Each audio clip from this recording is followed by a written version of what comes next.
Hi, my name is Eunseo Choi. I'm an associate professor at Center for Earthquake Research and Information of the University of Memphis. This is an excerpt of a work I conducted with my co-author, Chris Scholz at Lamont Doherty Earth Observatory. It has been published in the journal Earth and Planetary Science Letters earlier this year and was partly supported by National Science Foundation. In this presentation, we ask, what comes first, brittle faults or ductile shear zone? I'll put this question in a proper context soon, but let me start with the main points that this study offers. We find that low displacement, crustal scale conjugate strike slip faults are nearly orthogonal. Low displacement crustal scale translates to tens of kilometers in fault length, which is a few times of seismogenic depth range 10 to 15 kilometers. Conjugate strike slip faults imply that both branches are currently active seismically. Also, we focus on strike slip faults because it is relatively straightforward to measure orientations compared to other types of faults. Some examples are shown here. The 1927 Tango earthquake caused a slip on orthogonal strike slip faults in Honshu, Japan. Dihedral angle bisected by sigma 1 is 95 degrees. Orthogonal faults in the Sigacik Bay in Turkey shows a dihedral angle of 100 degrees. Ridgecrest faults in California shows 83 degrees. And the Elmore Range and Superstition Hills fault system, also in Southern California, makes 96 degrees.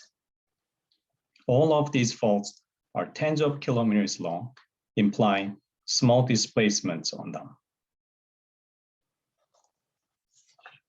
Our numerical modeling makes the second main point that orthogonal faults can be induced by ductile shear zones as shown on the right, when strain weakening occurs at a sufficiently fast rate relative to weakening going on in the brittle layer. When brittle weakening is relatively fast, the fault system will make an acute dihedral angle relative to sigma 1, as shown on the left. Why do we ask this question in the first place? Because crustal scale continental faults continue downwards as ductile shear zones, but the two are known to make different orientations with respect to sigma 1. One example of crustal scale fault is the Alpine fault in New Zealand. This large and complex strike slip fault system is known to penetrate ductile lower crust as well as upper mantle as shear zones. Another example of crustal scale strike slip fault system is the San Andreas fault. This fault is also known to continue down to upper mantle as a ductile shear zone.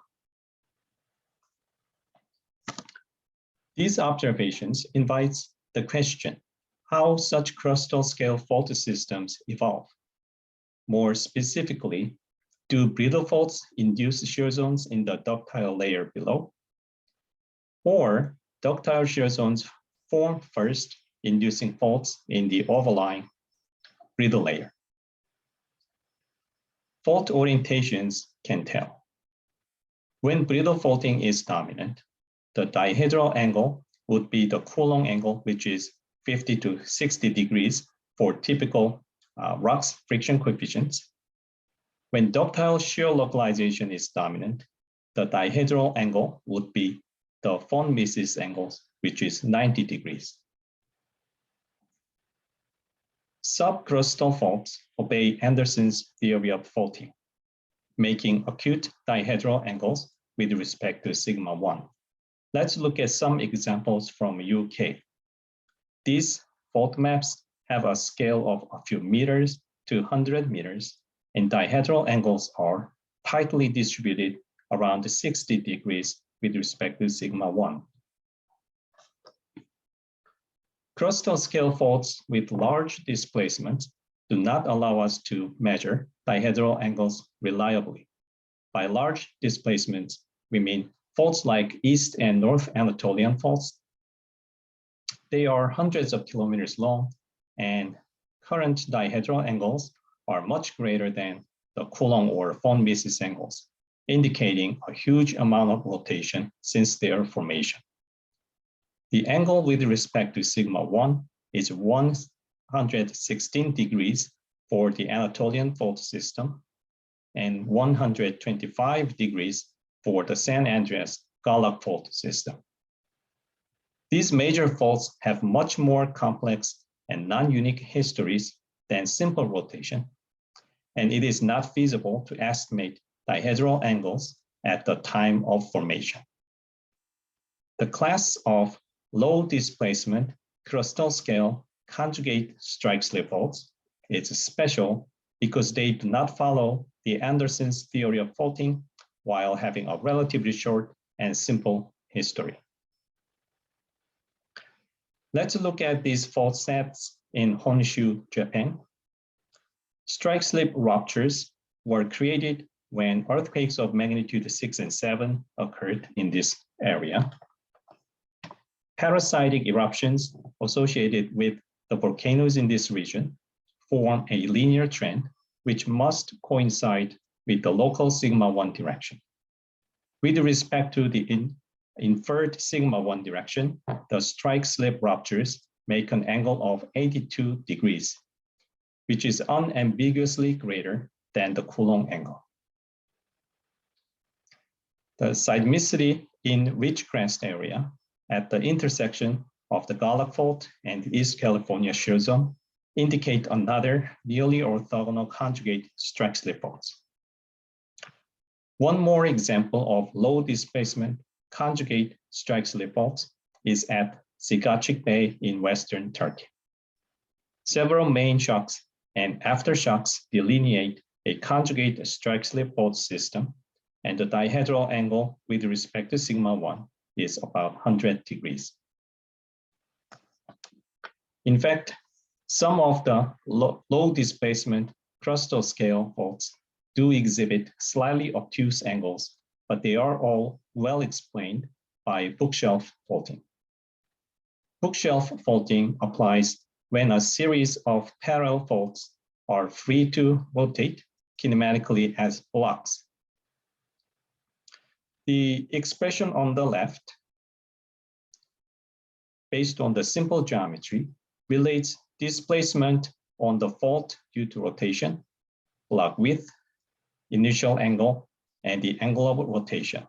We can apply this formula to a fault system in central Japan composed of Kazura fault and Ushikubi fault. For Kazura fault, displacement is 1 kilometer, block width is 10 kilometers, with the initial angle equal to 45 degrees, we get a 3-degree rotation. For the Ushikubi fault, the rotation calculated similarly is 8 degrees. The sum is 11 degrees.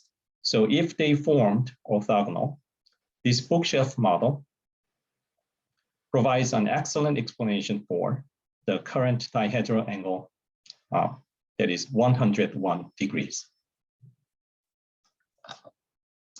With these examples, we have shown that low displacement crustal scale conjugate strike slip faults are nearly orthogonal. Now we turn to numerical modeling to understand how the orthogonal faulting can occur in continental crust. A block of continental crust, 100 by 100 kilometers and 30 kilometers thick, is the model domain. Dry feldspar rheology is assumed. Pure shear kinematics is applied on the sides at a full rate of 6.3 centimeter per year. A linear geotherm is assumed, 0 degrees Celsius on top and 650 degrees Celsius at the bottom. Top is a free surface and the bottom surface is free slip. Brittle faulting is modeled with more Coulomb plasticity, with cohesion decreasing with accumulating plastic strain. Initially, cohesion is 100 megapascal and goes down to 4 megapascal after full weakening. Internal friction angle is fixed at 30 degrees, so the Coulomb angle is expected to be 60 degrees. Ductile shear localization is induced by a weakening mechanism of biotite network growth in feldspar host rock. Biotite volume fraction, F, starts to increase when the ductile yield stress is exceeded, which is fixed at 40 megapascal in this study. As biotite volume fraction grows, the effective viscosity, weighted average of pure biotite and pure feldspar viscosities decreases.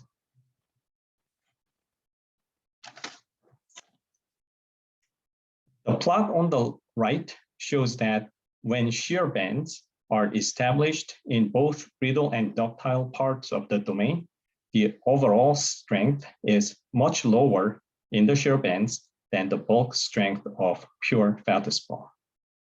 What our models show is that when brittle weakening is sufficiently fast, conjugate brittle faults form at the Coulomb angle and induce ductile shear bands at the same orientations. When ductile weakening is sufficiently fast, orthogonal conjugate ductile shear zone form, inducing orthogonal conjugate faults above. So which one comes first, faults or shear zone? Either can. However, to explain the orthogonal low displacement crustal scale conjugate strike slip faults, fast weakening seems necessary in ductile layer. Let's look at a little more details.